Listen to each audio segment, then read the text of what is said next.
Good evening, and welcome to the Muscatine Community School District Board of Education meeting for Monday, May 13th. Madam Secretary, would you take roll and help us determine a quorum, please? You bet. Director DeBeat? Present. Draba? Here? Finn? Here. Mather? Here. McCarter? Here. Neighbor? Here. Wildermuth? Here. A quorum is present. Thank you. If you would all join me, please, we will stand and recite the pledge. Allegiance to the flag of the United States of America and to the republic for which it stands, one nation, under God, indivisible, with liberty and justice for all.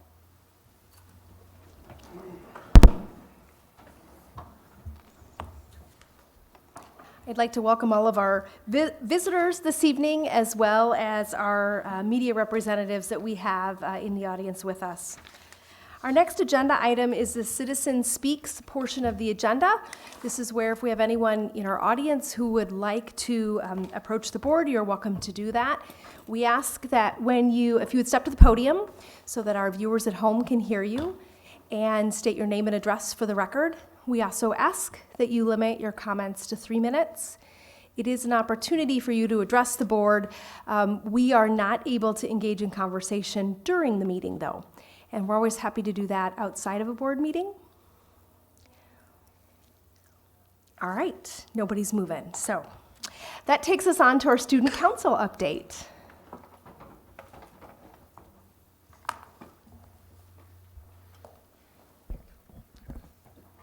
I'll start, I guess. My name is Tom Rainier.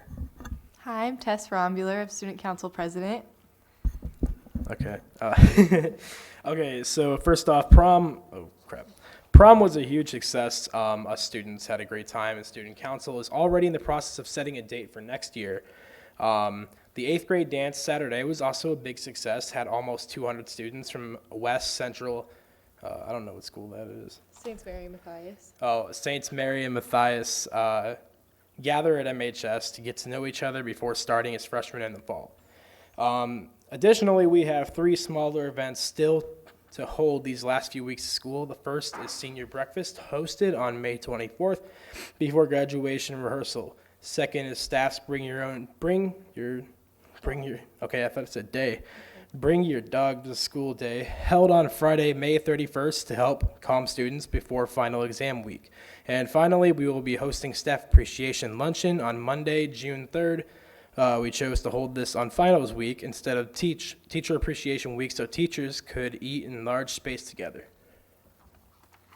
Okay, so currently we are in the process of giving the applications to middle schools to apply for student council next year. The advisors have received applications and teacher referral cards from candidates and students. And so right now they are in, I think I changed that. Okay, there we go. Currently, they are in round 2, which consists of the middle schoolers sending a video application into the advisors, and then those students who want to apply for exec board have interviews next week with the advisors directly. And the elections will take place at the last meeting held on May 30th. And our student council summer retreat for next year's council will take place for a couple of days during the week of July 22nd. Most likely it'll be held at the high school, but obviously since there's construction and cleaning, that's just contingent on whatever spaces are available. And that's all we have for you tonight. Next year's student council will see you in September. Before you rush away, does anyone have any questions for Tom or Tess? I think you're off the hook.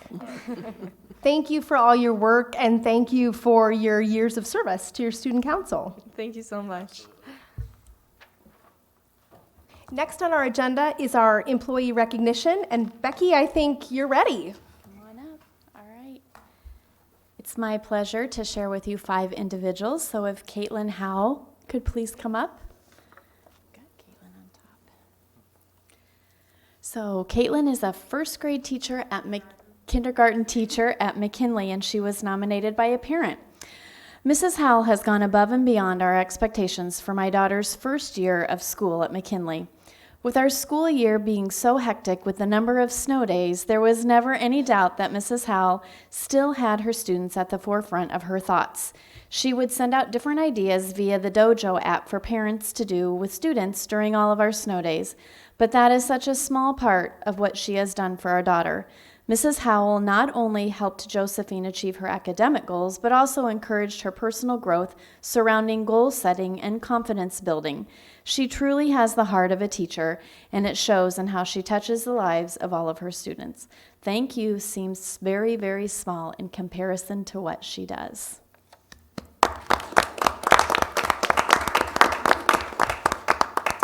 And next we have Sue Jensen. Come on up, Sue.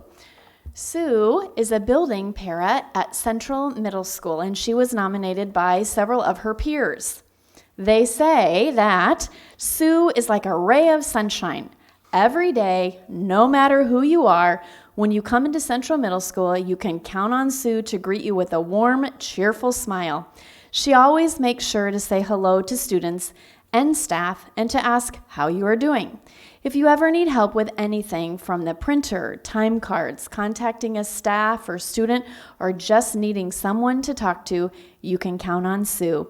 If you are in need of a laugh, I can guarantee you won't walk away from talking with Sue without getting one. Sue is an amazing person. She always is there when teachers need help figuring stuff out or just getting the job done. She's amazing with the kids, and if anyone is deserving of this, it's Sue.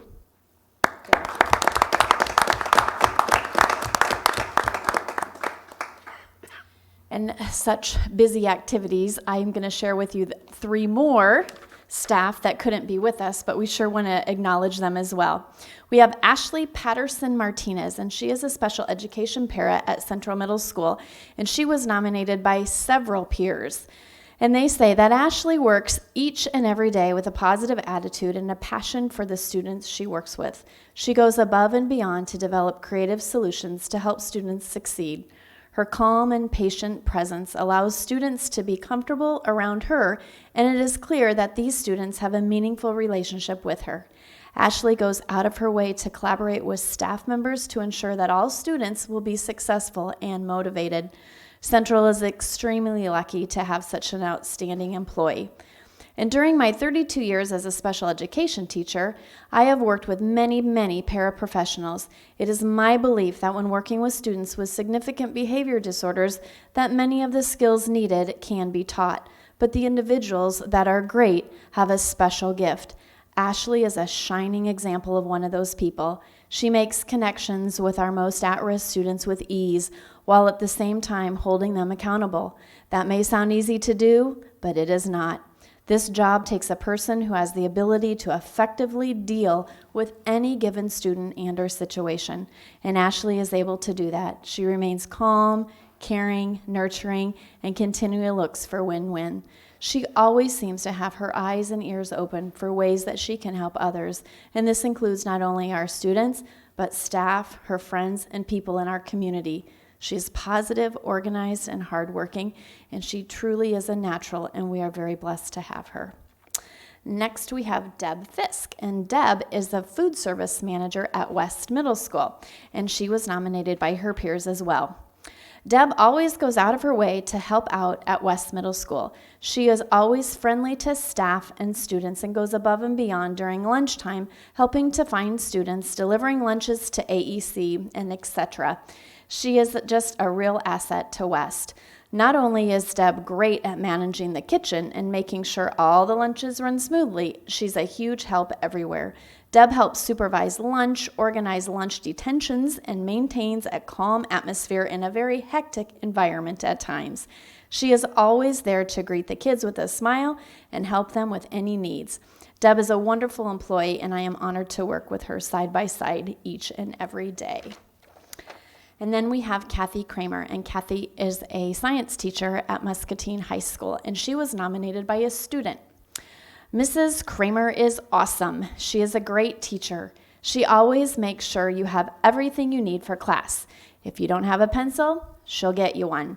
If you don't have paper, she'll get you some. She makes class fun. She is also very caring. She was there for me even outside of class. I am so glad I had Mrs. Kramer as a teacher. I wish I still had her. She was and still is my favorite teacher. Mrs. Kramer definitely deserved recognition for how well she teaches, also for how amazing of a person she is. So, thank you. Thank you, Becky, and congratulations to all those that have been recognized in the month of May. Next on our agenda is School Board Recognition Month. Yeah, and I would just like to say on behalf of the district and the community how much we appreciate the work the board has done. This month is our country has seen a superhero movie where people in fiction have saved the world.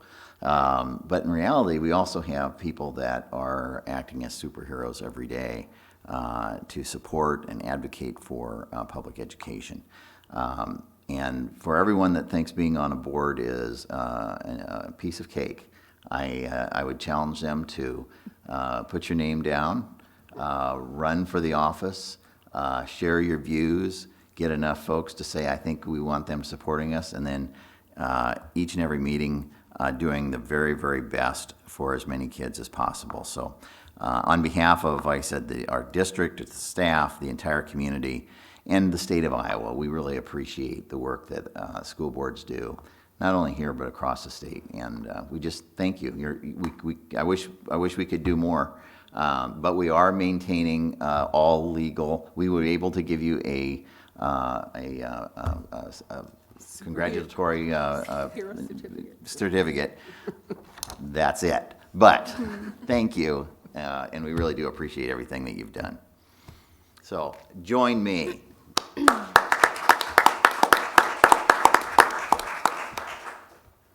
Thank you, Jerry. Next on our agenda is our consent agenda. The following items are considered to be routine. We do have another report. I completely skipped over, I'm so sorry.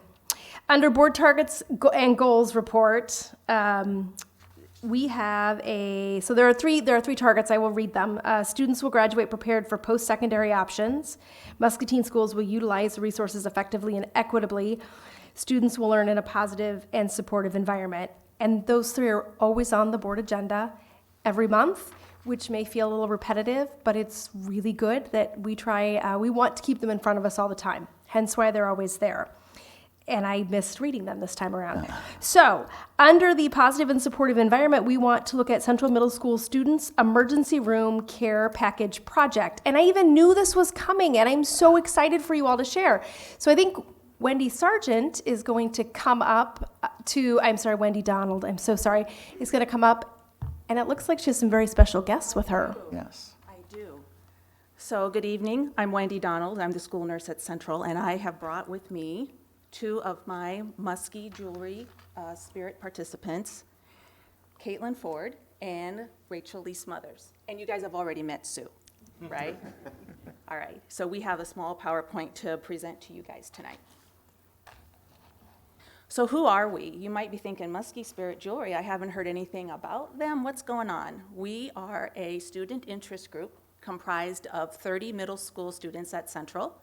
We met several times during the week, during MTSS time, which is homeroom time during the 2018-2019 school year. And this was considered an interest group. So students at Central could sign up. I had a small blurb as to what the Muskie's Jewelry Group was going to be doing, and students that were interested in learning the art of bead design or jewelry were able to sign up. And the group was led by myself and Sue Jensen. Both of us have some jewelry making experience under our belt that we were wanting to see if we could maybe share with students. This is kind of the technical. This is who we are. In reality, this is who we are. This exemplifies some of the students that were in our group.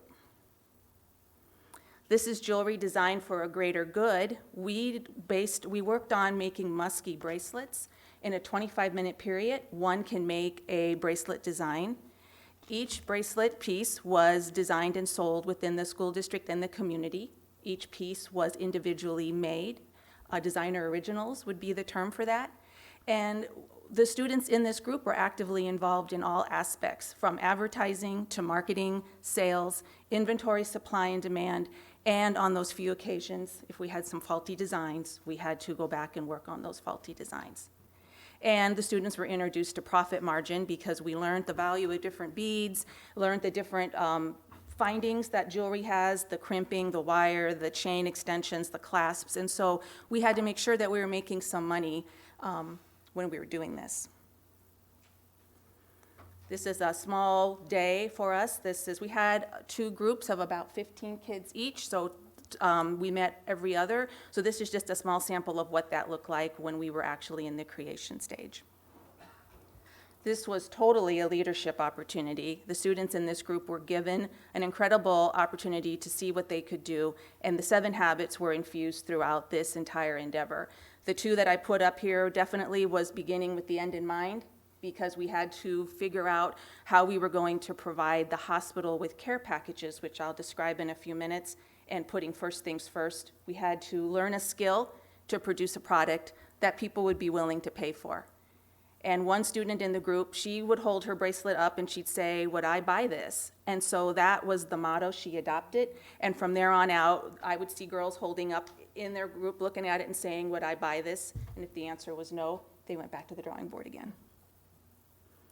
Finished product, pictures don't do it justice. I did give Lisa Mosier some for you guys to take a look at, but they are not. Someone said to me, "Oh, are you putting them on stretchy bands?" No, we're clasped, crimped, wired. Somebody else said, "Oh, are you using," what did they call those? Those pony beads. No, we didn't use pony beads. We're not pony bead people. The greater good of this project was the money raised went to the purchase of items for Little Muskie Care Kits. Little Muskie Care Kits were care packages for children who presented in our local ER that were either sick or needing comfort.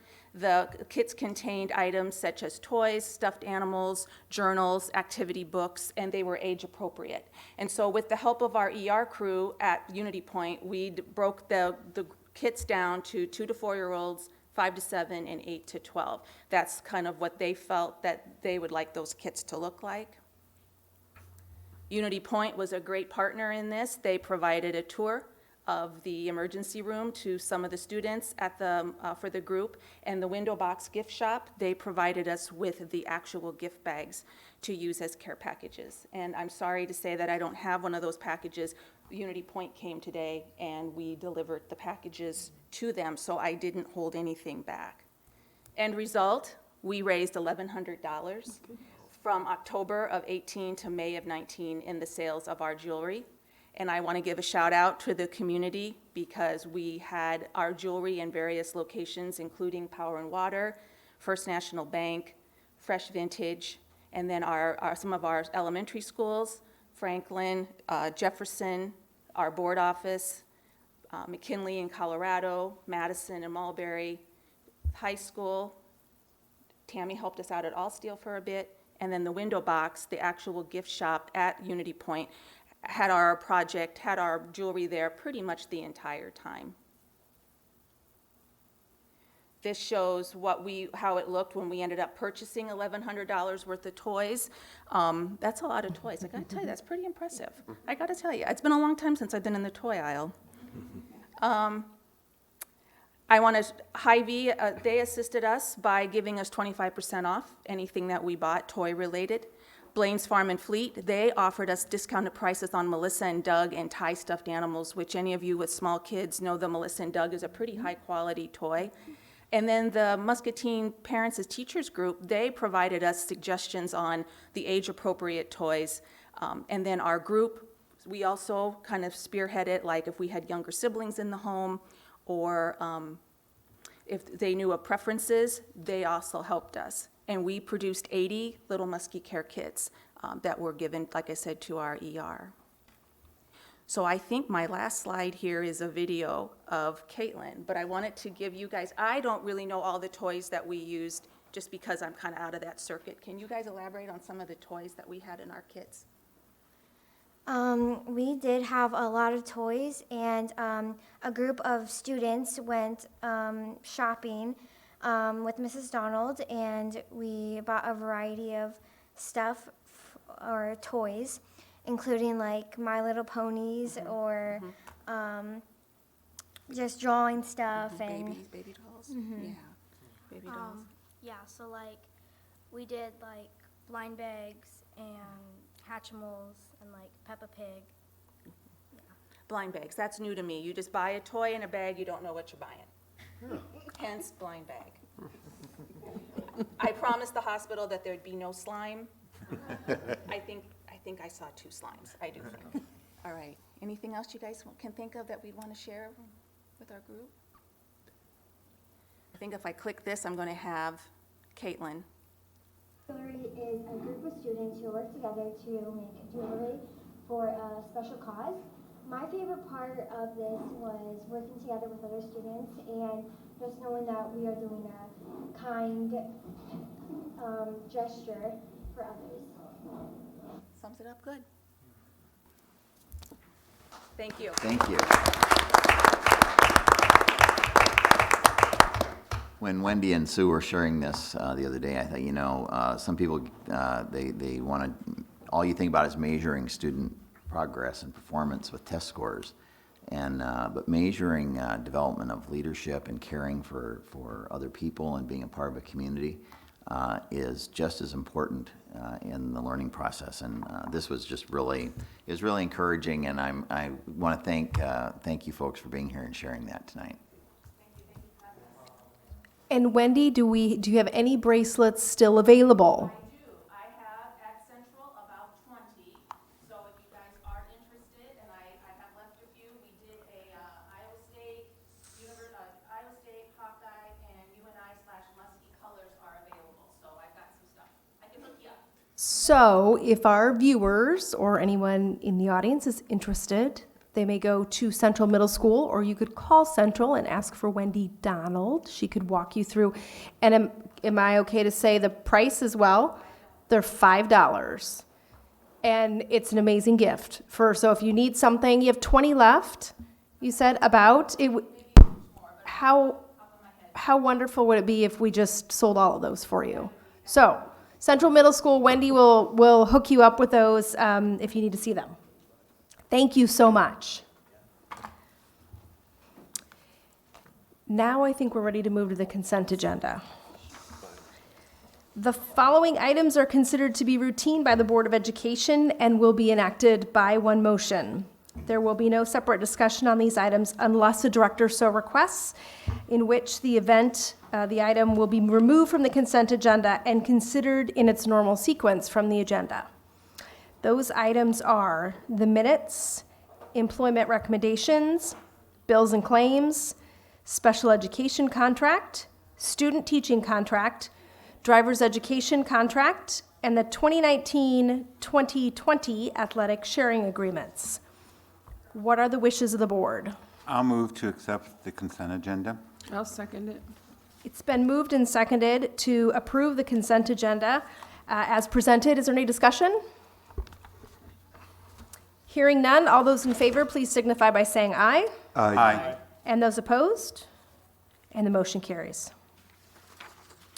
The next item on the agenda is to approve the Memorandum of Understanding between the Muscatine Community School District and the Muscatine Education Association regarding the duration of the agreement of the master contract to extend through June 30, 2022, which is really hard to say.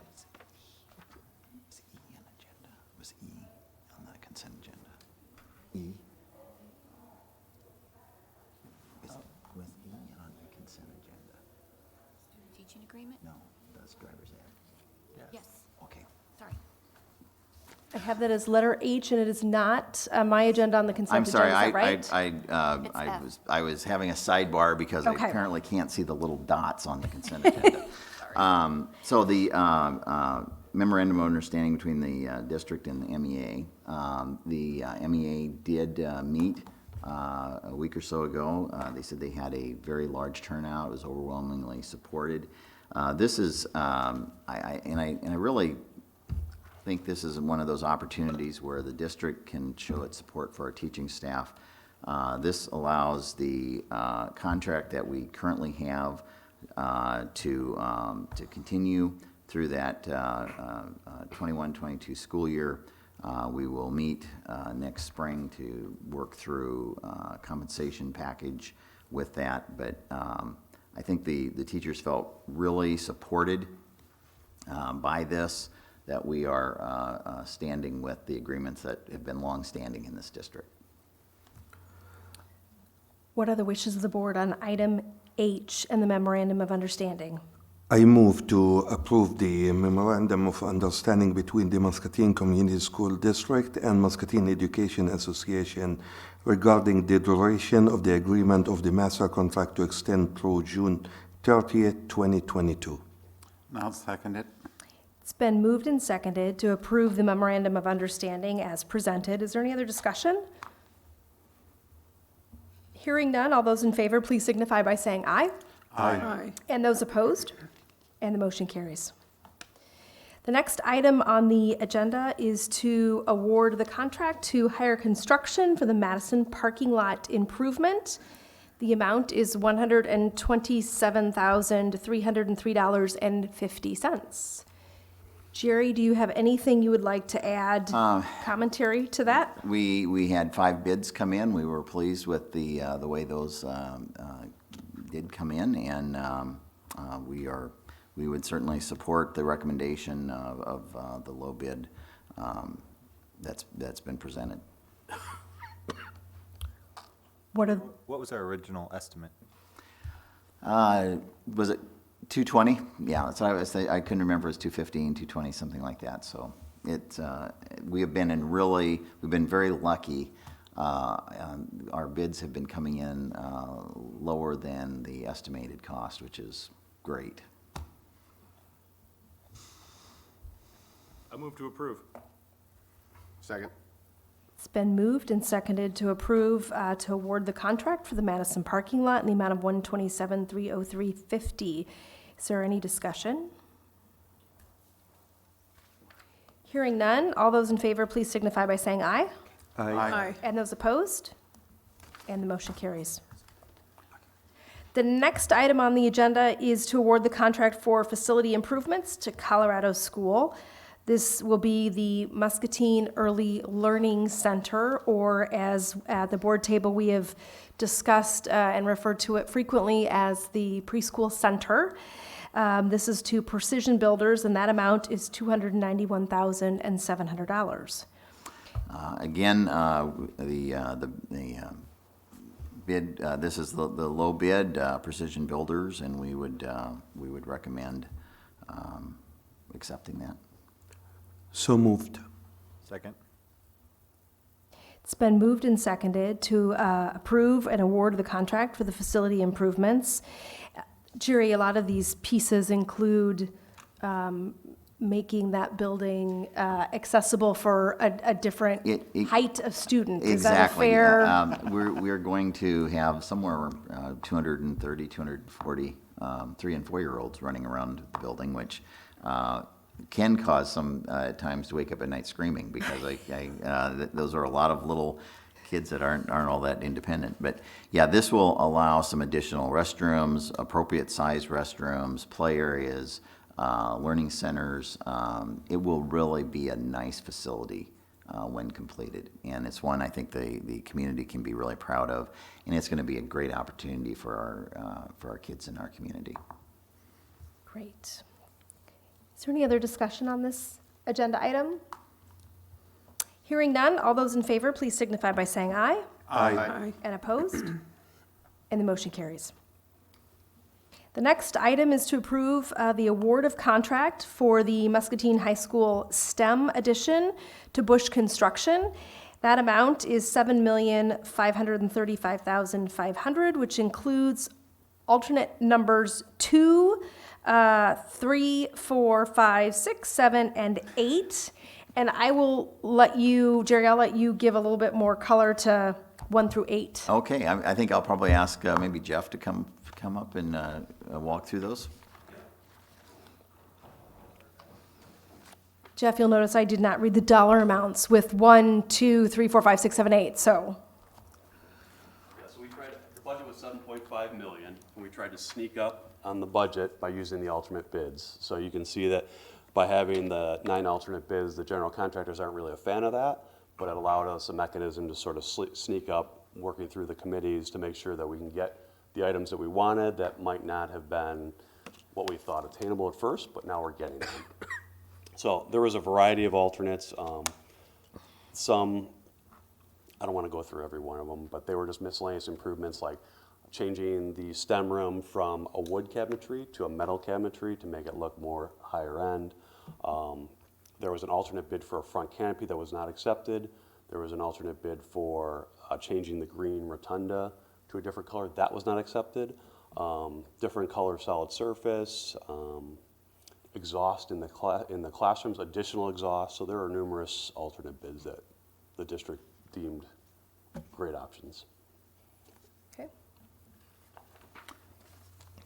So this probably would be a good time to talk about the larger process in this, as far as storm shelter and how that's going to work in this. And really appreciate all the work that Mike McGrory and Ryan and Jeff Miller and Jeff have done in helping with this. And we have met with the city, and we've come up with a plan for meeting city code. It would entail putting a storm shelter over by the football in the football stadium area. That would also be a new concession stand and restrooms. So we're moving a little bit on some of that stadium improvement work that we've been talking about, and getting the storm shelter that is required by code. We actually would be recommending that it be a shelter that would fit 500 rather than 360. And we are assuming you will be able to get more than 500 in, because the space is 7 square feet per person, and I think you probably can get three people in a 7-foot area if in an emergency. So I think if something were to occur during an activity or during the school day, we would be able to maximize its potential. The city has agreed that, and I think you have a letter from the city. The city has agreed that if we move forward with that storm shelter plan, that they would give us a building permit. They would provide a building permit with the condition that it be completed with occupancy for the new science wing, dependent upon completion of this shelter. And Jeff, what am I forgetting in that perspective? We're probably looking at a cost of somewhere in the $1.5 million arena for that.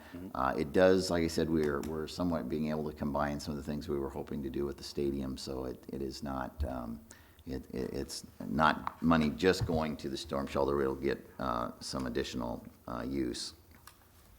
And we appreciate the city working with us and coming up with some solutions to this, and we have great confidence that there's going to be a great design for this, and it will be a great addition to the campus.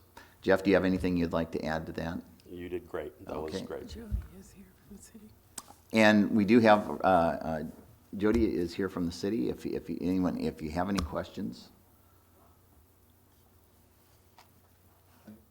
I have a question on the storm shelter itself. Yes. So you mentioned 500. How do you know how many you're going to get in there, and how do you put the drills such that it's not overcrowded, or people are outside and they don't fit and you got to go back? Like how do right. You, well, how does all that work I think we're going to probably have to do some experimenting with that because we will, in the case of a tornado drill.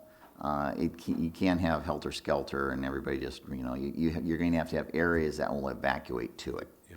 And so the high school is not unsafe. There are, obviously in any building like that, there are places that are more safe than others, and we work with our first responders to make sure that we are placing students in the best places possible. So we'll make sure that kids that are get to their closest safe place wherever they're at in the building. And so this will take some, we may need to do some different kinds of drills so that kids, because it will be different. But I think we can work through that. And the positive side of this, the fire department is so good at working with us and helping with drills. They are always there. They give us feedback on them. They recommendations for improving the process. So we'll lean on them to help with that also. Do they approve of where it's going to be and what it is Right. and all that? They are a great help with that. What's the site? Well, what you have, hallways without exterior windows. You don't want to be in areas of wide expanse, like the library would not be probably a good location. The gym would not be a location. So you want well-supported areas, protected from flying glass, that type of thing. I'm sorry, I mean the location for the storm shelter. Oh, I'm sorry. The storm shelter would be, if you're walking into the stadium, it would be on the, where the grill and various things are in that grass. It would be in that area.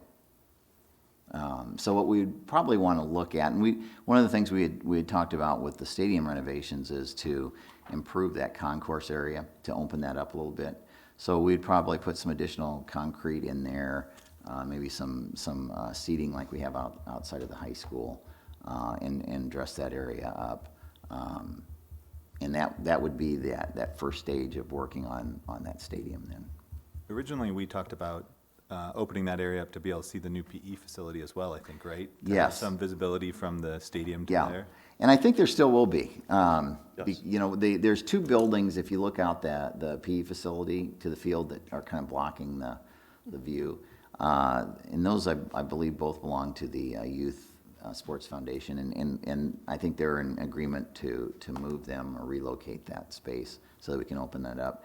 I think that's going to be important that we do locate this so that it doesn't look like something was just set and plopped down. We would really like to enhance that area. One of the things I think is going to be a real benefit to being able to have the concession stand away from the stands a little bit is that area behind is so congested. You have a fairly small area from street to stands, and then you get people waiting in line for concessions, and it tends to get a little cluttered. So I think by being able to move concessions over a little bit, there'll be additional restrooms there. We'll still have restrooms available underneath. I think that can be a good solution for that. And this would be the most economical solution to this. If we had to go through and redo the science wing, we would not be able to get that started this summer. I mean, there would be some massive redesign, and my guess is Jeff would charge us $2 or $3 to do that redesign. And so this really makes the most sense. We can stay with the design that the teachers had worked through, and still provide a safe shelter for our students and meet the city code.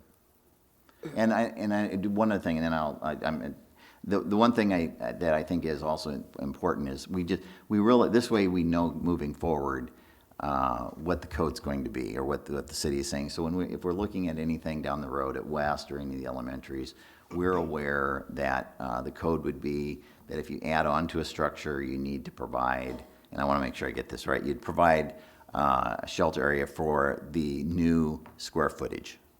And so that gives us some direction moving forward for planning and that type of thing. So, and I didn't mean to take words out of your mouth, so. My question, we have an estimate of how much it will cost to build this storm shelter, but my concern will be what will be the overhead cost after that to the district. I mean, to maintain that, to keep it running and so on. Do you have any estimate on that? It would be minimal, because it's primarily a block building. And it'll primarily be used during events at the stadium. There is not additional electrical supply that needs to be brought in other than what you would have. There's not new ventilation type thing. So when it's not being used, it should be at fairly close to a zero cost. Have Have we talked to other schools that have storm shelters away from the building? Yeah, North Scott has, they just put one in. And I'm trying to think, there was another one, I don't remember where. But it is not the most convenient, that is for certain. But it probably is I think it's our best solution. And last year we had a storm. Would have been nice to have had a shelter for the football team or football game, because we had a lot of people having to shelter, and it's probably some places that weren't as safe. So, Jody, I just want to thank you and the city for working on this and committing to this so we can know what we're doing going forward. Appreciate that. I'm not sure which of the three J's to address this question to, Jeff, Jody, or Jerry, but what will be the permitting cost? Do we have a handle on that? For the storm shelter or for science? Well, yes. Do you happen to know what your permit costs are off the top of your head? it's a formula based on the project, and I'm trying to think I think the McKinley project was around 13,000. Yes. So this probably would it be double that? Double that. You're probably around 25. 26,000. Yeah. Thank you. Ish. Yeah.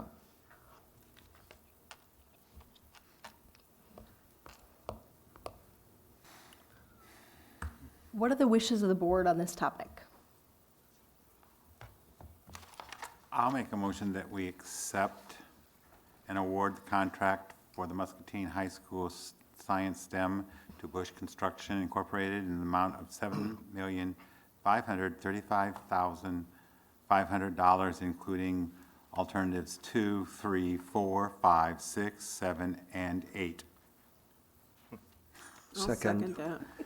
It's been moved and seconded to award the contract for the MHS Science STEM addition to Bush Construction in the amount of $7 million. Be nice if it was 7,000. Sorry, gang. $7,535,500 with the alternates 1 through 8 included. Is there any other discussion? Just to note, alternate 8 is $0. That would be, I think, our favorite one. That's the good. Yeah. All right. All those in favor, please signify by saying aye. Aye. And opposed? And the motion carries. And I'd also like to thank Jody. I know occasionally there's sometimes a superintendent can get wound up about things, and I appreciate you working through things. I also really want to thank the board. This has been a project that has been long overdue for our community, for our school. Yep. And this is going to really enhance our program. And this is a big deal, and I really am appreciative of the board having the patience to work our way through this. All right. The next item on our agenda is to approve the fiscal agent agreement between the Early Childhood Iowa Muscatine County and the Muscatine Community School District for the 2019-2020 school year. And this is something I'm really excited about. Early Childhood Iowa is a state-funded organization. It is a countywide program that provides grants for early childhood support in Muscatine County. With our new Early Childhood Center, we reached out to them and talked about if they would be able to be located there as well, so that we really have a hub of early childhood activities going on in that building. And they were really excited about this, and as part of that partnership, we would be providing we would be the fiscal agent for their funds. In the past, that's been AEA. But they will be moving that. They would be moving that to Muscatine. So we would write the checks for the grants. They have a very limited payroll, but we'd be taking that on. And what we would be recommending, and I think this is a change from the agenda. We would be looking at probably a 3-year commitment to do this, because it'll take Tom a little bit of work to get this set up.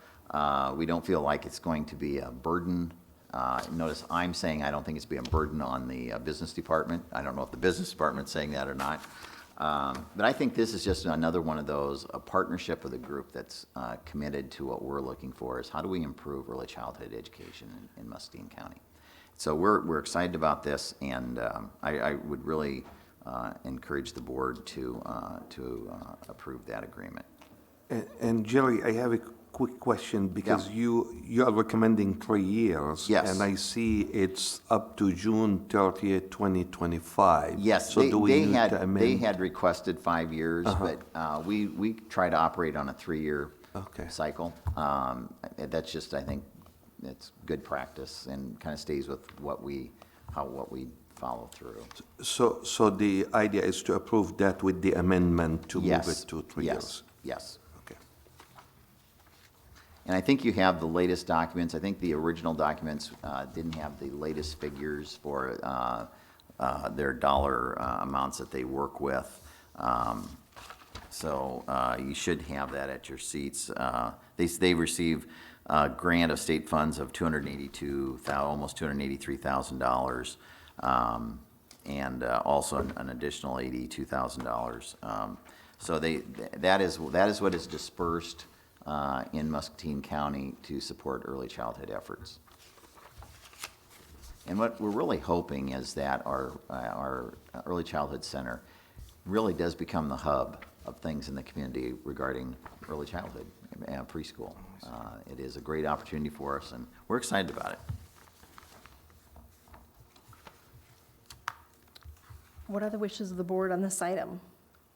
Well, I move to approve the fiscal agent agreement with the amendment of moving that to 3 years instead of 5 years. Okay.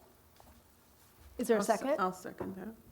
It's been moved and seconded to approve the fiscal agreement between the Early Childhood Muscatine County and the Muscatine Community School District. That is for a 3-year contract. Is there any other discussion or questions on this item? Jerry, you mentioned a limited amount of individuals. Do we know? They have a director and an assistant to the director. So it's a fairly small operation. Okay. And I know the director is not full-time, so it's a fairly small overhead. Okay. I should also say, in all transparency, my wife is on that board. And so we are not receiving anything, the district's not receiving anything for this, but I just thought I probably should make that known so that it's transparent on that. And that's a non-paid position she has on that board. She's a volunteer board member, and yes. Any other questions or discussion? Hearing none, all those in favor, please signify by saying aye. Aye. Aye. And opposed? And the motion carries. The next item on the agenda is a education training and on the topic of suicide.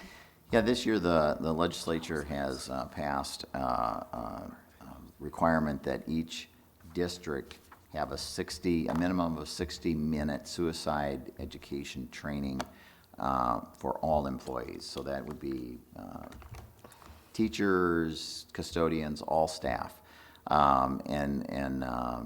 There's, I think this is a really good thing. Because one of the things, somebody said, well, really, what if a bus mechanic, they're not going to really see kids so much, but, they may have kids. They may have neighbors. They may have a nephew, niece. They may have grandchildren. The more people that we can reach out to, that they would see warning signs. And also part of this training is post-attempt. How do you work with and how do you deal with post-attempt kids? So we're going to work with, the AEA is working on a module. One of the things we don't want to do is put 1,200 people in a room and give them 60 minutes of being talked to. We're wanting to get this into, that'd be smaller groups so you can have a real discussion about this and in a real training. This is one of those mandates that I think is a really good thing. And we will certainly do that. The reason there's an action item there is I wanted to make sure that it's noted in the minutes that the board is requiring that so that we have that that in place. And the plan is to do that in the preschool days, before school starts. When we have the staff, we would have all of the staff report. And I can't remember if August 20th, 21st, somewhere, one of those days, we'd have everyone report. We would do some of the other trainings that are required. We would include that. And that would be the day we would have our all-district kickoff also then. So,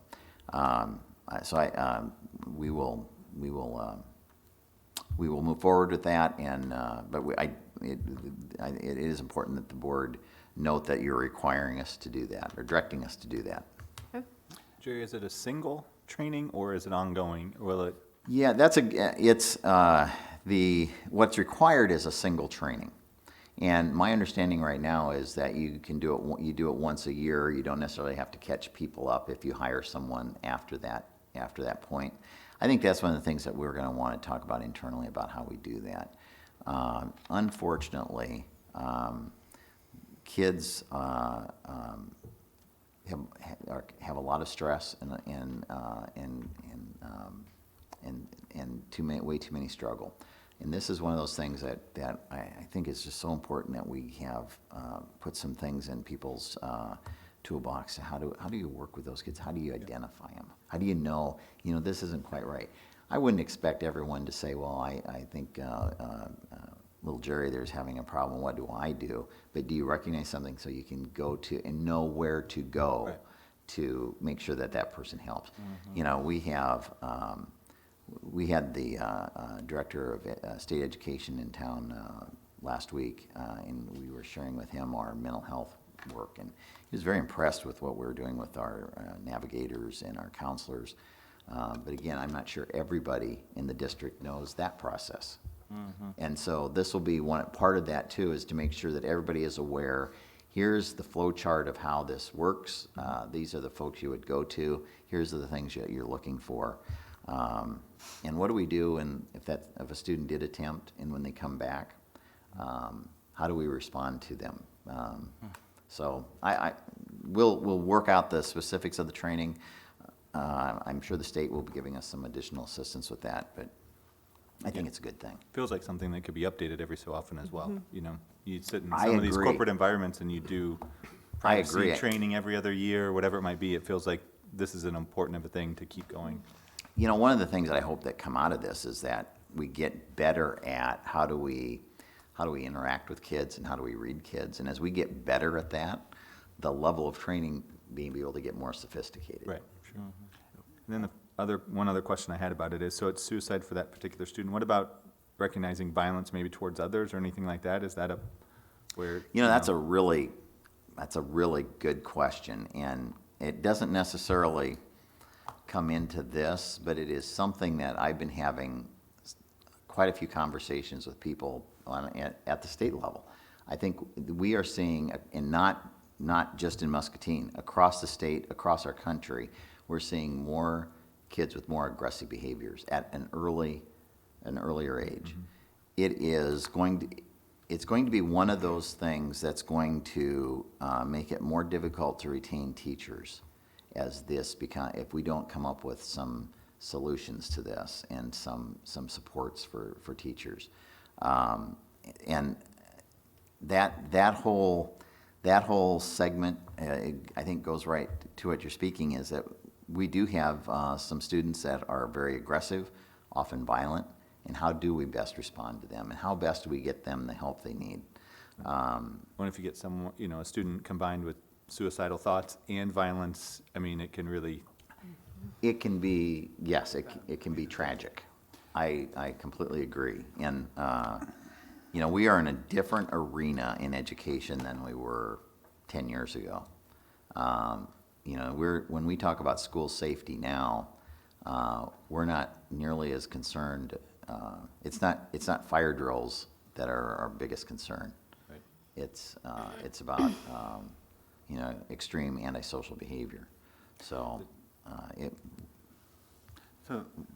as we're discussing this, one of the things I would like the board to consider is how we can extend that opportunity to the members of our educational team, perhaps through classes that are available through Iowa Safe Schools.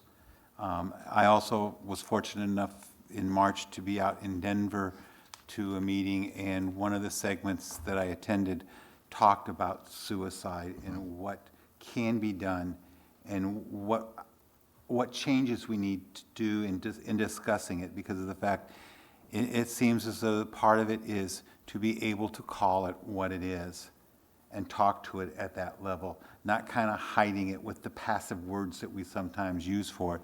So I know when I recertified the last time, I took a number of classes on bullying and suicide offered through the Iowa Safe Schools, and I think it would be something for us to look at.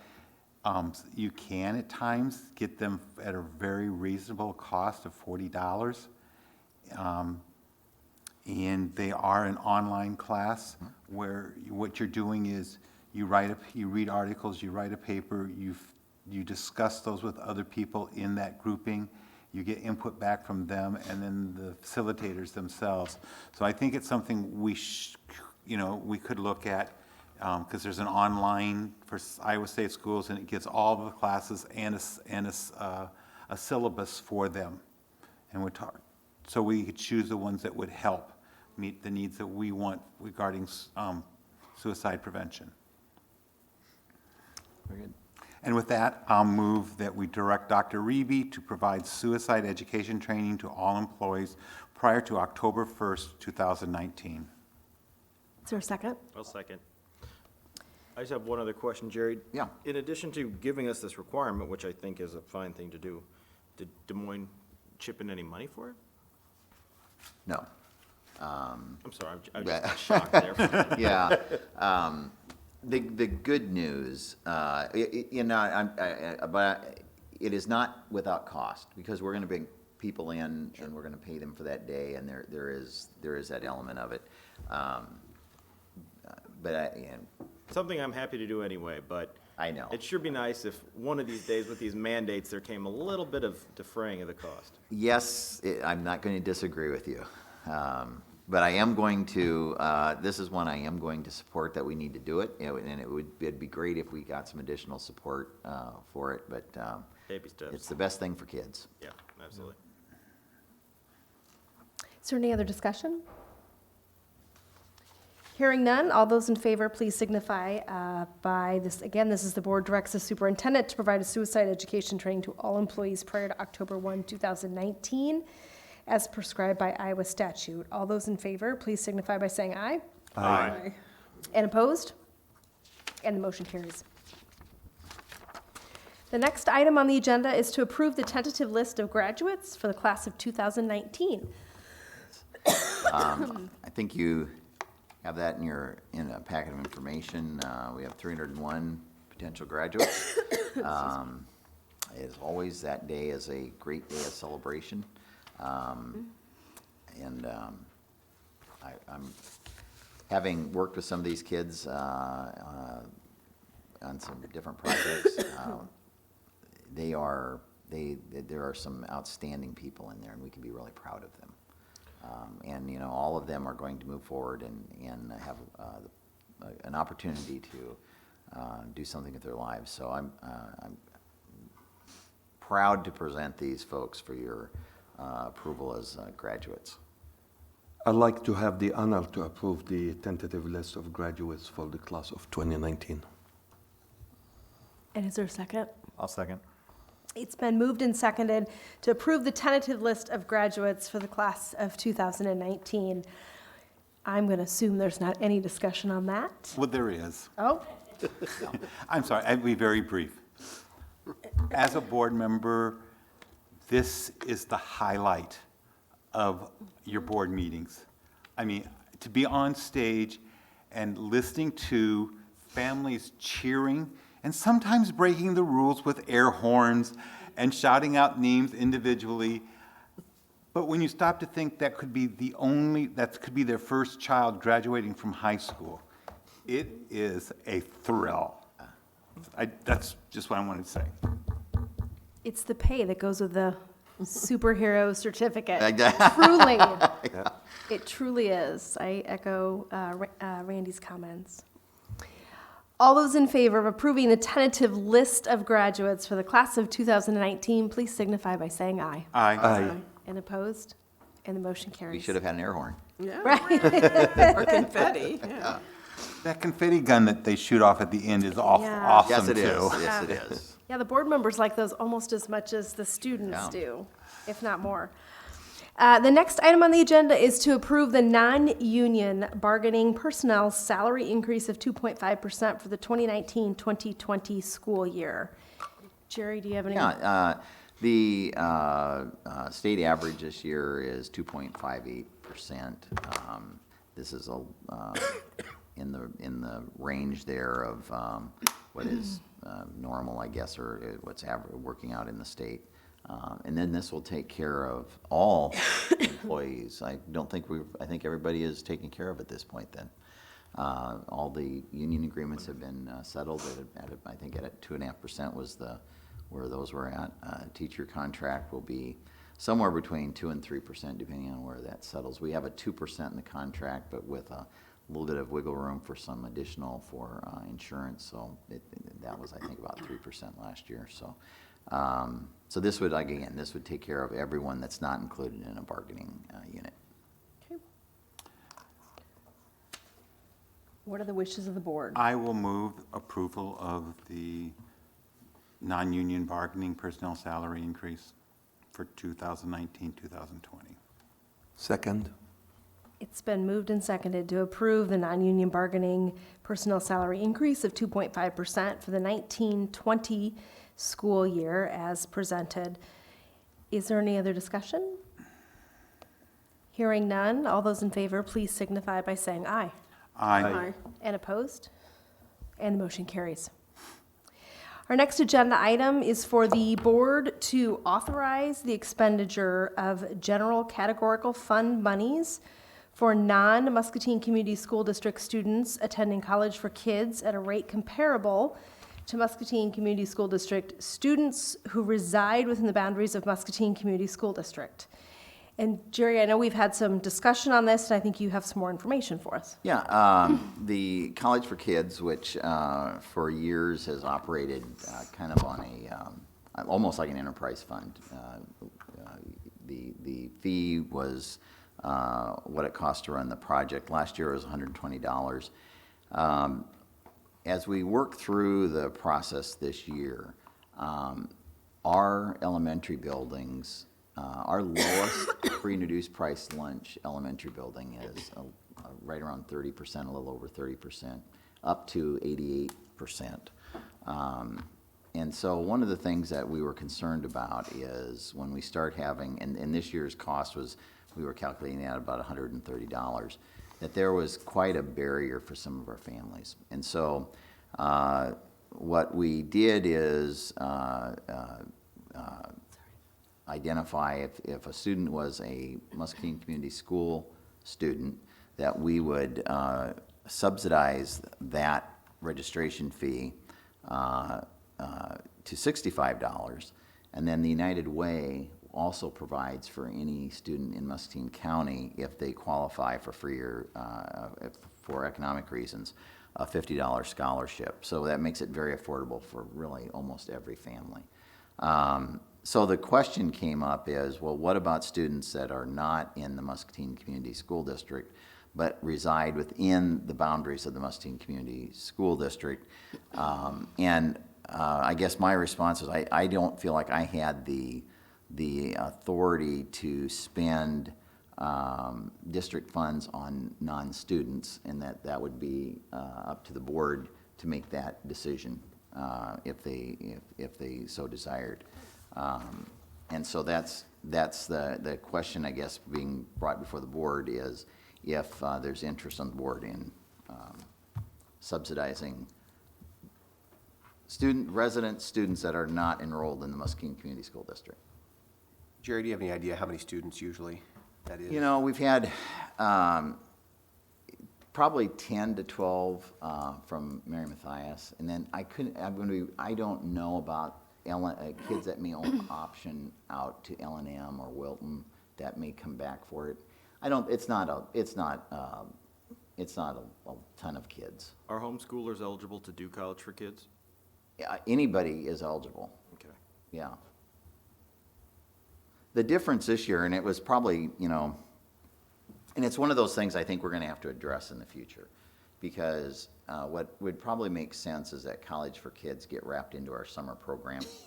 Because, again, when you're looking at the level of kids that have an economic disadvantage, for us to have a program that takes a lot of money to participate in is going to keep a lot of kids out. And that, one of the things we want to do is make sure that our kids have as many experiences as possible.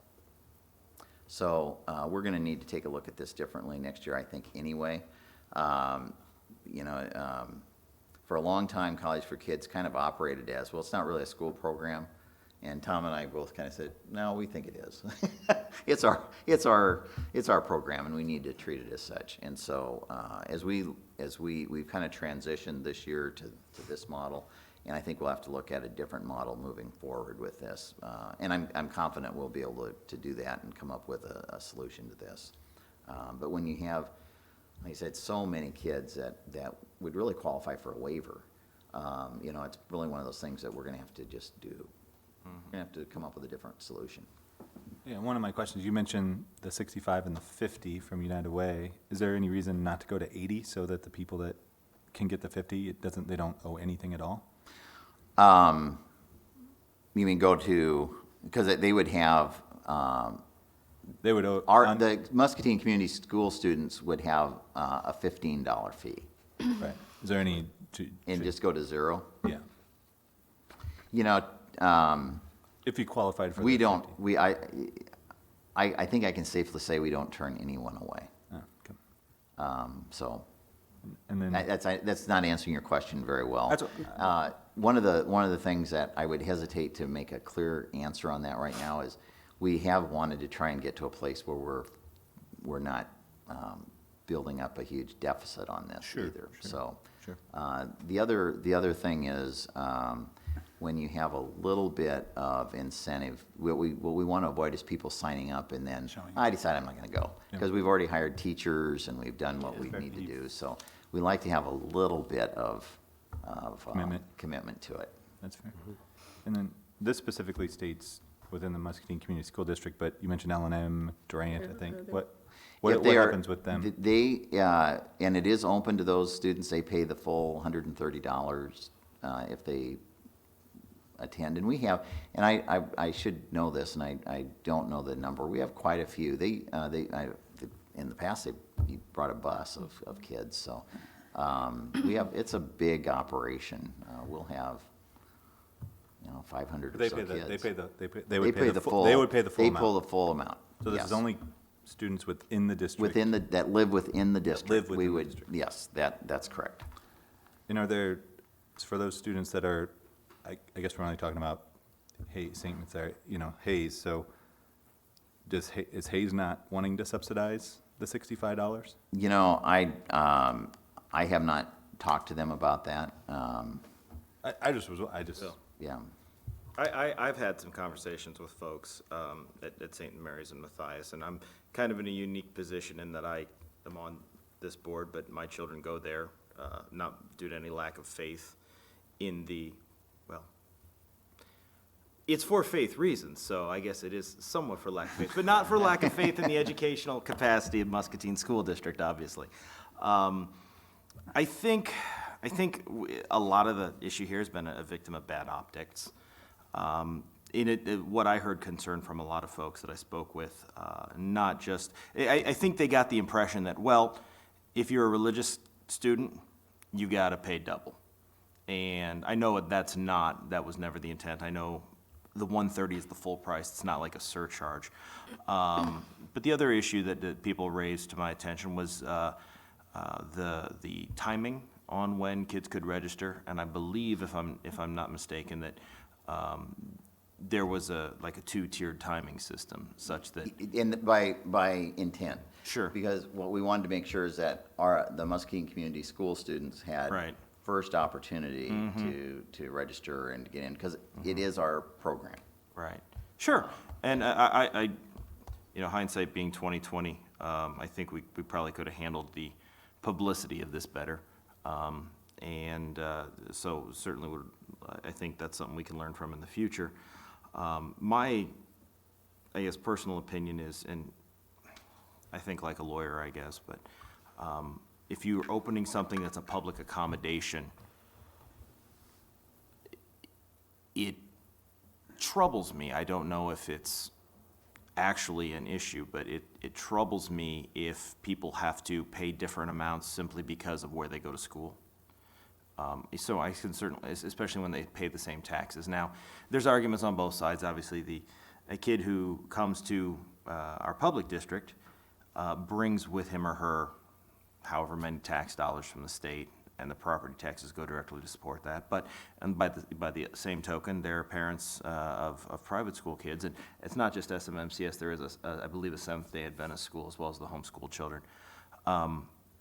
They're paying tax dollars too. So, you know, given the relatively small amount of money at issue, and I think that the way we've, as a district, have worked very cooperatively with Hayes or Saints Mary and Matthias in the past is good, and I'd hate to jeopardize that, whether in reality or just in impression. So, and I was sitting there thinking about this. I realized that if this is approved by the board, and I do decide to send my daughter again, she's gone the last couple of years, I would be getting a financial benefit.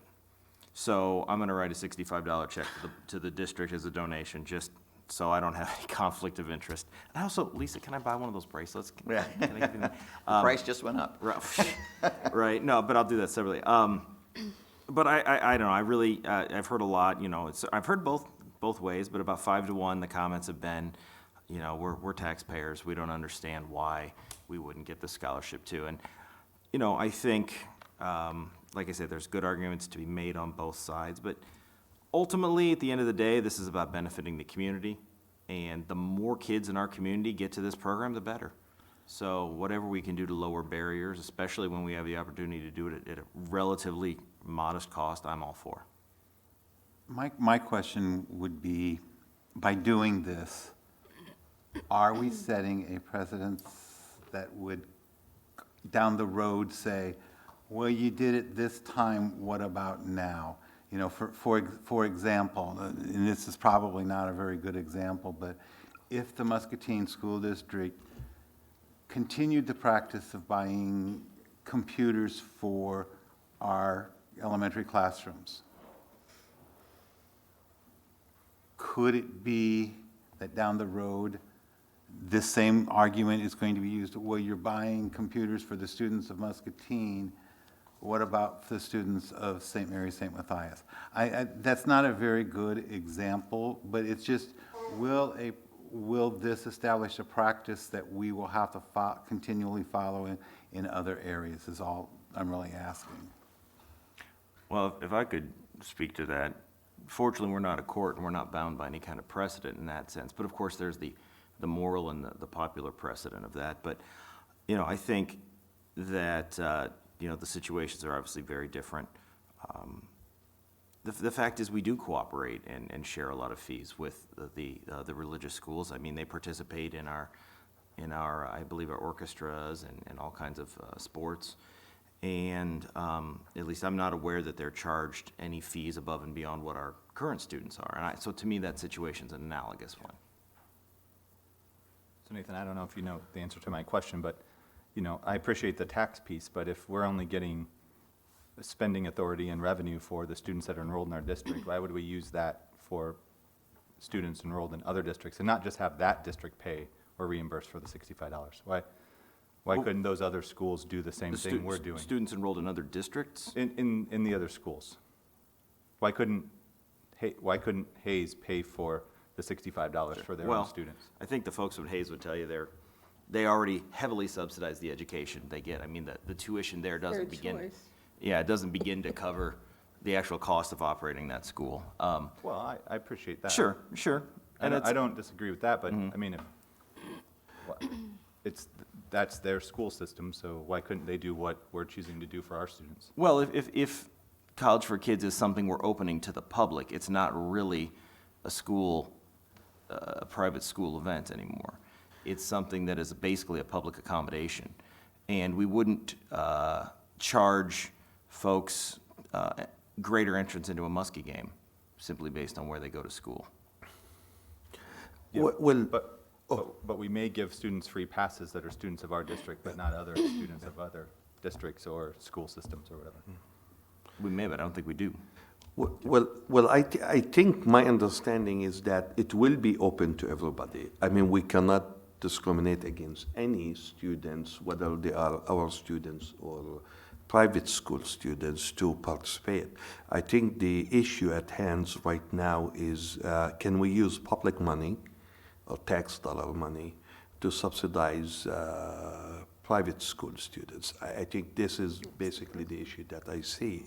And regardless, Nathan, I understand your point, but regardless of the number, it is basically, that's the issue at hand right now. And for me, as a school board, elected school board member, I don't feel at ease really talking about using public money, tax dollar money, for something like that.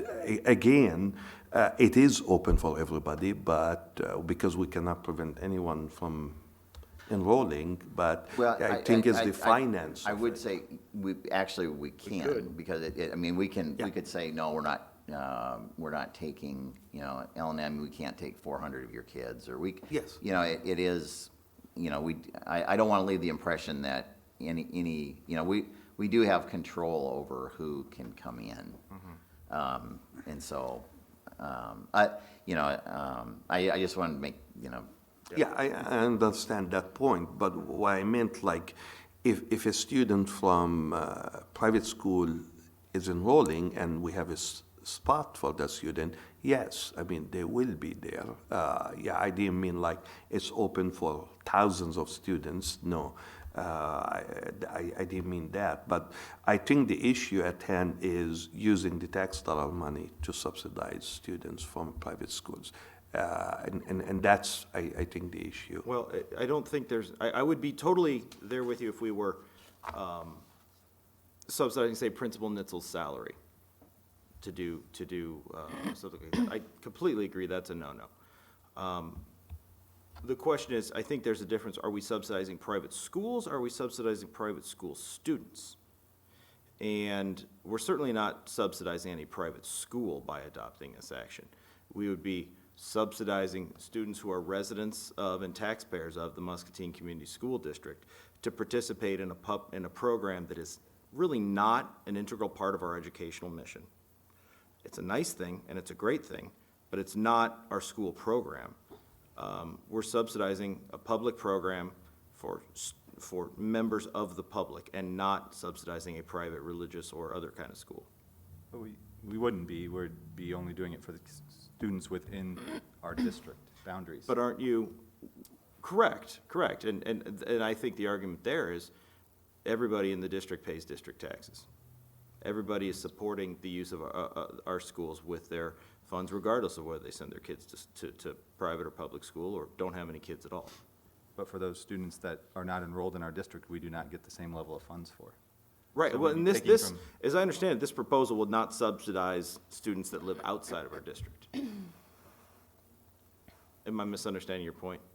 No, but we receive a certain amount for the students that are within our district, not at Hayes, correct? Correct. But the question is then, why are we subsidizing a non-school program? This is an educational program for our students. Right, but it's not a school program just yet. I mean, we may. Run by us, it's put on by us. It would be it's our Sure, program. but it's something, it's a public accommodation that we're opening up to members of the public. And yes, we have some control on who comes in and whatnot. But essentially, what you're saying is if you don't offer that subsidy to everyone, you're saying to people, you go to a religious school, you don't get the same benefit as a kid, even though you pay the same taxes. Not at all what That's not what I'm saying. What I'm saying is students that we receive money for, we are going to choose to use that money to help subsidize their college for kids. Students outside of our district can choose, and those systems and districts can choose to do whatever they choose to do for their students. Well, I understand your argument, and I think it's a reasonable on both sides.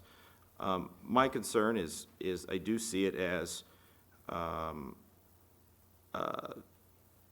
at least having a chilling effect on people who are in religious education, and I know that from the people I've talked to.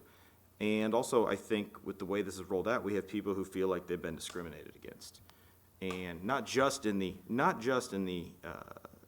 $65, but in the rollout dates. Well, and again, I'd say that was done purposefully. I understand. We wanted to make sure that in-district students had first option to apply, and we also wanted to encourage early signing, so we kind of see where enrollment was going. And that's why the early signing was tied to the Well, my problem with discount. that argument, and I'm certainly sympathetic to it, but I remember last year I got, I don't recall there being a tiered enrollment date. I also recall that all went out in March. Yeah. So we're, 2 months down the road here, so the concern about early enrollment rings a bit hollow to me. I'm going to interject here because of the fact, as I read everything, my mind tried to think about some different things. And I kind of looked at the difficulty here in two segments. There was a segment that said, we're upset because of the mailing and when the applications were received for the Muscatine Community School District students and for the students at St. Mary, St. Matthias. I saw that as one of the areas of concern. The second area was that the students of the Muscatine School District were be given what I would call a reduction in fees because of their, and I'm going to use it very, very loosely, their membership. I belong to a number of organizations. For instance, I belong to Broadway Theater League and the Quad City Symphony. And as a member of those organizations, I get mailings in advance of the general public because of my membership, my belonging to that organization. In some cases, some of the organizations I belong to, because I am a member, for instance, at Hancher, they will give you a member's discount. And so when I looked at all of this, that's how I perceived the whole thing, is that in essence, the Muscatine School District, to its students who I would consider our members and our parents who send our students to us, that is part of their membership. And that by not going to the Muscatine Community School District, you're still given the opportunity to be involved, to do this, but your cost and your timeline is different. And that's how I perceived all of this. I didn't see it necessarily as a they versus us. I try to look at it as from that, in the idea of a membership. And so I guess that's kind of where I'm at with this. I don't see it anything other than that. And I could be, I understand that sometimes my thought process are a little stranger than any, but as I was trying to go through all of this so that I didn't appear to be taking necessarily a side, because most people who know me would know that I have a very strong feeling about public schools, having taught for 36 years, and I'm a very strong supporter of public schools. I'm also Catholic, and I understand the need of some families to want to send their children for that Catholic opportunity. And so I found myself kind of in this quandary of where I should be thinking, and when I came back down to it, it was I see it as membership and the things that you get for belonging to a membership group. And that's how I'm perceiving the students and parents of the school district. And your point is the primary reason why I don't think there's a constitutional issue here. I think the school has the ability and the right to make the decision that they've made. So I'm not trying to lob a constitutional bomb. What I'm saying is that if you had, let's take your membership in Hampshire, if there were an audience, that received notices saying, hey, cost is X, you get a discount if you're a member of the Gold Club or whatever. And if you're a member of such and such a church or mosque or synagogue or what have you, you're going to pay a little more. That would completely be inappropriate. And But I don't think that's what we're No, doing. well, and- You're using, I mean, Hang on. If I could finish. And I don't think that's completely analogous. But what I will tell you is that there are people out there who feel that way, feel that that is what has happened here. And to me, we want to avoid that kind of bad feeling at all costs in this district. We have, I think, historically always worked well with our homeschoolers, with religious schools in the district as they've come and gone, and SMMCS is one that has stayed.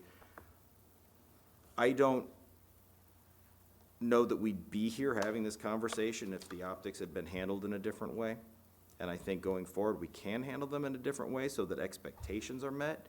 But what I think we had here was a situation where people heard religious schools have to pay double. And while I think that that is a misinterpretation of the actual facts on the ground, that's not what people out there are thinking. Well, and it's well taken point, Nathan. I understand what you are trying to say, but everybody has a choice. I mean, I choose to send my kids to public schools, or I choose to send them to private schools, and with each choice there is the good, the bad, whatever you want to call it, positive, negative. And I don't want to really take the discussion into religious schools because to me it's a private school, whether it's religious or not, it's a private school. Any college and or university in the United States has different tuitions for their students. If you are a student from outside the country versus in-state versus out of state, so you have different tiers of tuitions, it's a common practice that we see even at university level. Now the international students that is paying 3-4 times more in tuition than in-state. Doesn't mean they are getting any extra education. They are getting the same kind of education. So for me, I don't feel at ease when we move into I like to use maybe more private school than religion schools. I mean, I find it more for me term to use than using and again, as I mentioned, it's a choice, and it is a practice that we see in universities across the country here too. Well, and this is a program that's been going on for a long time, and outlying school districts have been sending students as well. So to draw lines around our district and say, well, it's whether you live in this district or not, affronted people will be from L&M and Wilton and so on. So to me, it's a wrong thing to do, that we just need to stick with what we have here and say, okay, we're sorry, what happened? So the item is on the agenda as a possible action item. Is there? I would just like, again, I appreciate the conversation. I just want to reiterate, the reason we did that was because we have so many families in our district that it became a barrier. And so that's the, it might be the definition of, no good deed goes unpunished.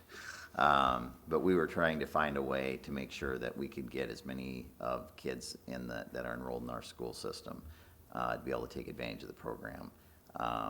And we certainly did not think that, we were trying to hurt any other group, because in the past, that's been in the range of what people have paid.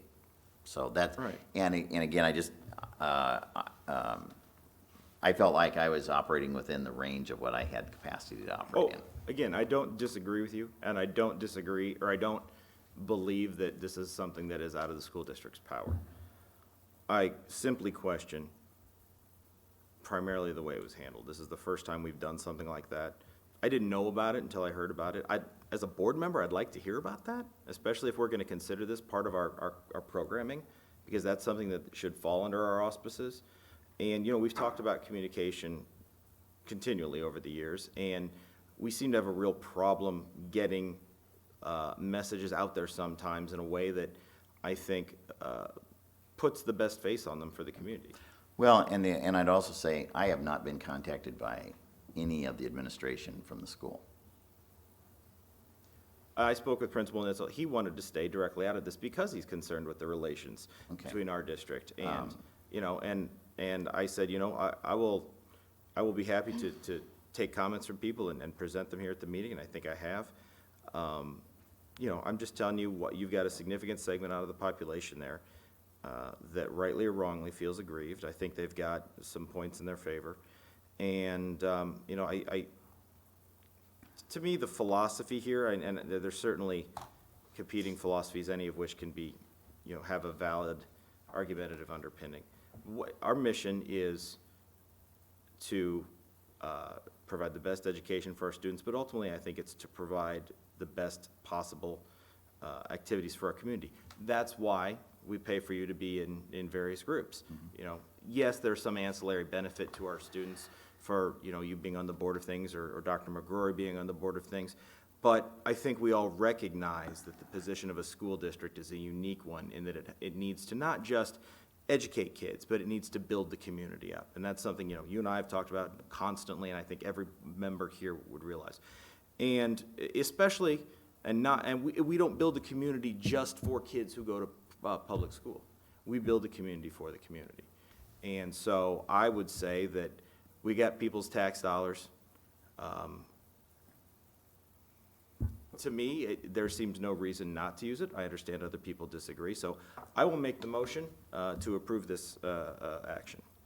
Is there a second? I want a question, okay, in parliamentary procedures here, because at this point, if it's not approved, I mean, if it's not seconded, it dies for the lack of a second. Yep. If there's a second, then the board would vote, and the decision of the board would be final? I mean, depending on which. Well, there's, as I understand it, that there's nothing that would prevent any issue, be it this, be it whatever, from being brought up again and again and again. It's not like it's a court where you have double jeopardy, you know. So this could always come back in. Any issue could always come back up again. So the finality doesn't, I think, change based on whether it dies. The finality would be that for this year, or would we bring it up again next month and the month after that? Well, it'll be too late next month, Okay, right? yeah, that's why I'm asking the question. Is, you know, because when you said it doesn't end, it could be brought up again. I just Yeah, want to I know, mean, and you know, that's in true the of future, anything. but Yeah. it wouldn't be like next month, because it would be actually too late. Right. Okay, that's, I mean, So whether it there's a dies for motion lack on of a the second or- floor. Is there a second? Hearing none, the motion dies for lack of support. Good discussion. I just want to make one comment because, you know, the religious discrimination that you brought up, Nathan, and you talked about communication, that's you bringing that up, not any of us. And I think it's public school monies for private school students. And if we were advocating, we should be advocating for L&M and Durant and all the other school districts that come here. So this is not there isn't anybody up here that would take this to religious I discrimination. didn't say it was religious discrimination. Yes, you did raise No, that. I said that there are people who feel that way. Okay. If it were You raised religious, the issue. of course I did. If I thought it were religious discrimination, then I think I would be a lot more concerned and I would be advising the board to seek counsel. But I don't think it's religious discrimination. Okay. I'm just saying there are people who felt that way. And I think this would be a good thing to, that the administration bring forth a plan for the future on this. Because we can I think like I said, we need to find a way of looking at our summer programs differently, so. Yeah, and maybe codify it in policy, I think, or at least an administrative regulation would be a good idea. Well, or just even know that we can financially sustain That the whatever model sustainability we is going to choose. be is going to be the key here. We have a summer school program right now that we have 243 kids signed up for. Yeah, we had over 320 some apply for it, from what I was, because I had a conversation with Mrs. Dr. Steele. What? Steele. Steele, thank you. I never put Steele with her last name. I think of something else. And she was so excited about the turnout for summer school, but wished it could be even expanded further. So I think maybe that's on board with all of this also, is how we can combine college for kids and summer school and expand it to a wider population. Yeah. Because that's where the benefit's going to be. Great conversation as well on a difficult topic and passionate, I think, to everyone. So I appreciate everyone's respect in sharing their views as well.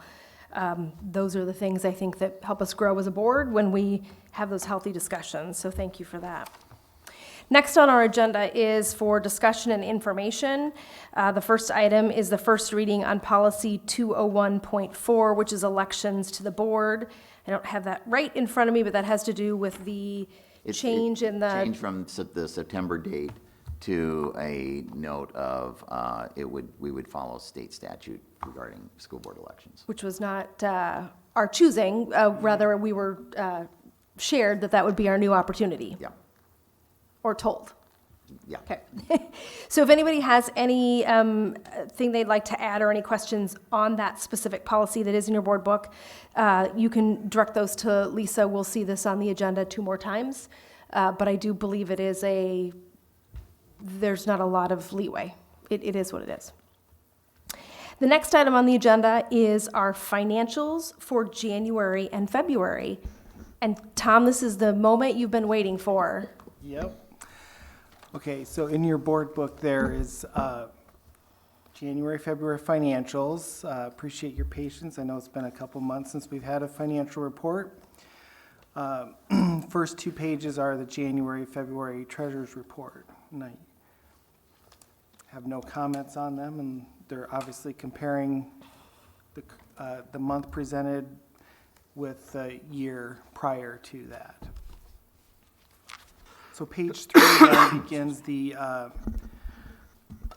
general fund board report, and remember, this is a change in prior reports, and we'll be showing 3 months of actual in the current year, and then you're going to see the comparison of the 3 months, same time frame from the prior fiscal year. The thing that I just look at quickly usually is the percent of revenue and expenditures received and expended compared to budget based on, where we were at this year and what last year's was. And, in the general fund, we're pretty much on target. And, any questions on that one? The next several pages goes through our other funds that we have: activity fund,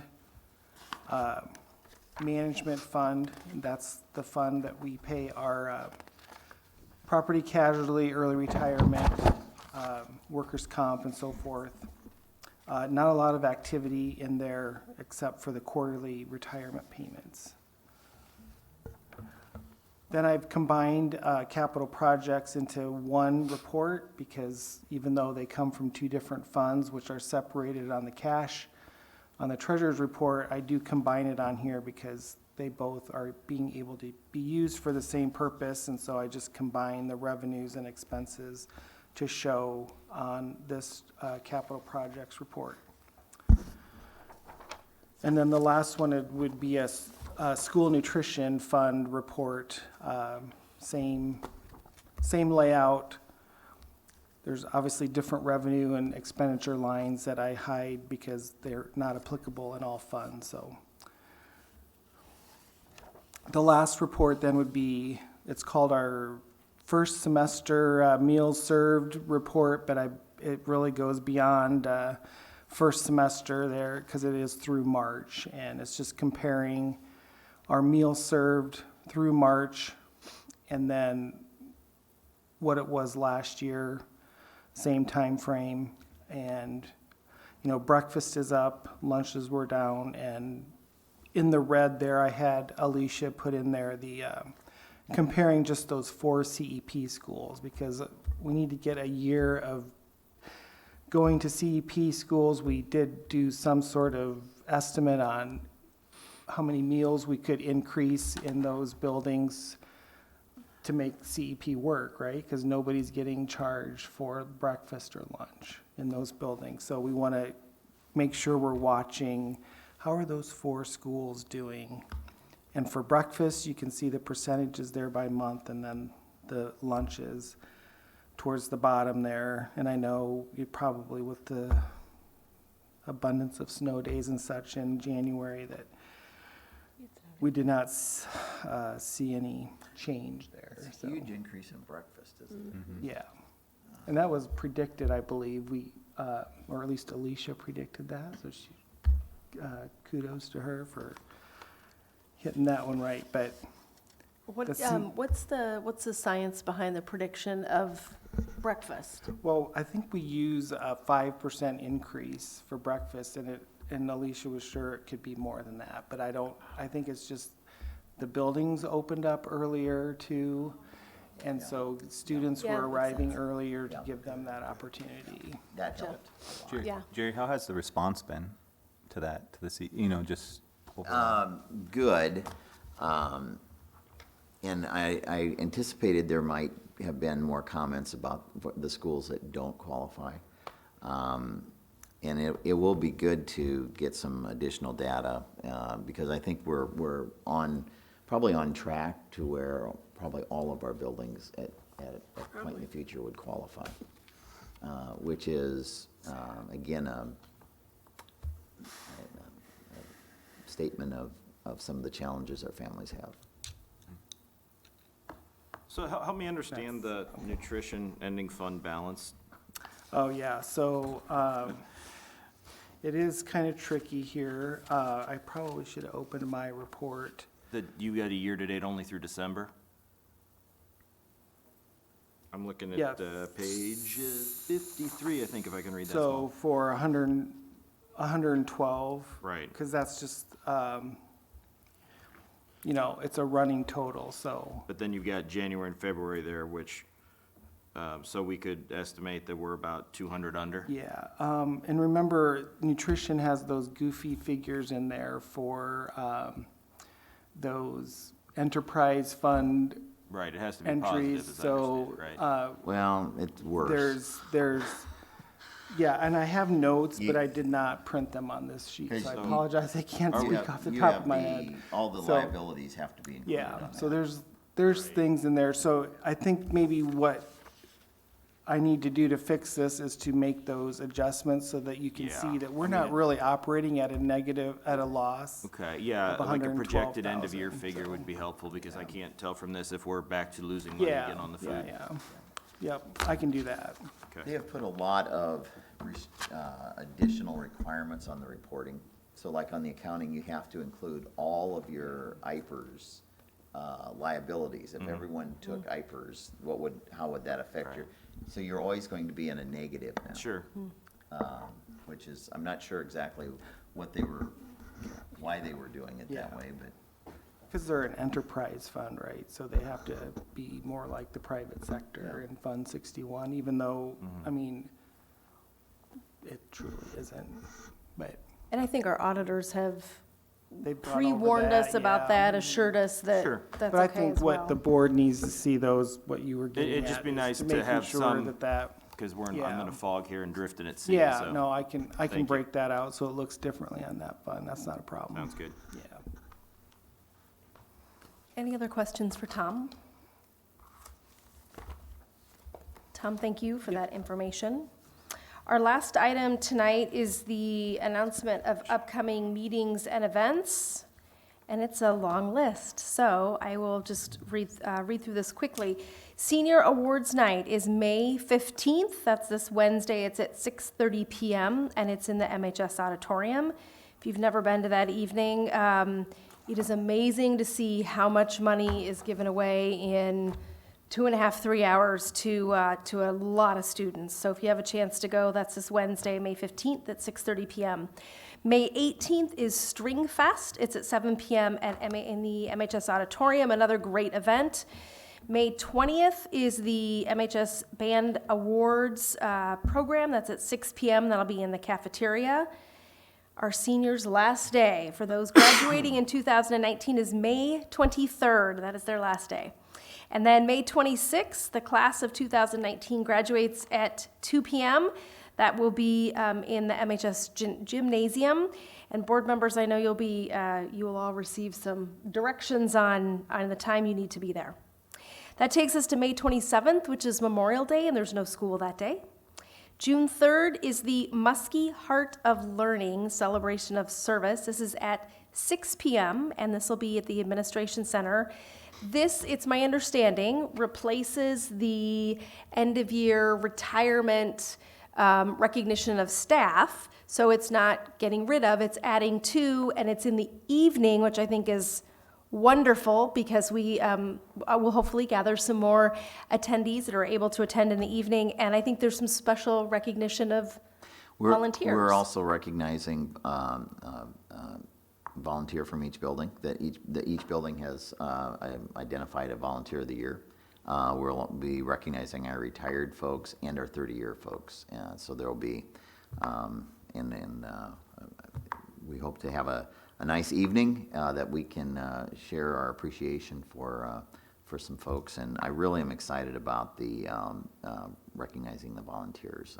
We have a lot of people that do a lot of work, unsung heroes. And so we're looking forward to that night, and we certainly hope that everyone can attend. I'm excited it's in the evening, so thank you for that. Thank you for that planning. June 5th. June 5th is our last day for students, and there will be a 2-hour early dismissal that day. June 6th is the last day for teachers, and then the next time that the board will come together for a meeting will be June 10th. We'll be here at City Hall, and that'll be at 7 p.m. Does anyone have anything else they want to add announcement-wise? If not, I would entertain a motion to adjourn. So moved. Second. It has been moved and seconded. All those in favor, please signify by saying aye. Aye. And opposed? And motion carries. Thank you for joining us tonight. Muskie girls soccer 1-7-0, in case anybody wants to know. Wow.